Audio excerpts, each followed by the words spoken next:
তুমি প্রবাসে যাওয়ার সময় আমাকে ওয়াদা করিয়েছিলে তোমার মা বাবা যেন আমার কাছ থেকে সামান্য পরিমাণও কষ্ট না পায়, আমি যেন তাদের কোনোদিন অবাধ্য না হই। আমি তোমার কথা রেখেছি। এই 3 বছরে আমি তাদেরকে কখনো অসম্মান করিনি, তাদের কথার অবাধ্য হইনি। তারা বলতে পারবে না তাদের মুখের উপরে কোনোদিন একটা কথা বলেছি। তারা যা বলেছে আমি তাই শুনেছি।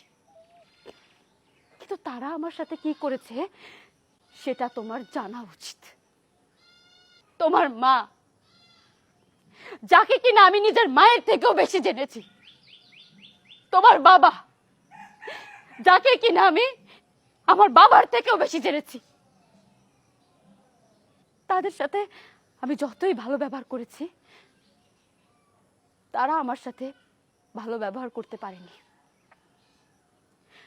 আমি তাদেরকে বাবা মা মনে করলেও তারা আমাকে সন্তান মনে করতে পারেনি, কারণ আমি গরিবের মেয়ে ছিলাম।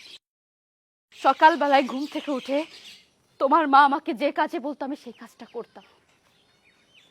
কাজ যতই ভালো হোক না কেন তোমার মার সেই কাজটা পছন্দ হতো না। সারাদিন যখন কাজ করে দুটো খাবার খেতে বসতাম তখন আমার কপালে কি জুটতো জানো?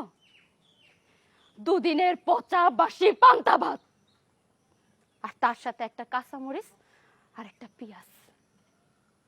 আরে বাড়ির আশেপাশে যদি কুত্তা থাকে তারেও তো মনে হয় 2 দিনের পচা বাসি খাবার খাইতে দেয় না।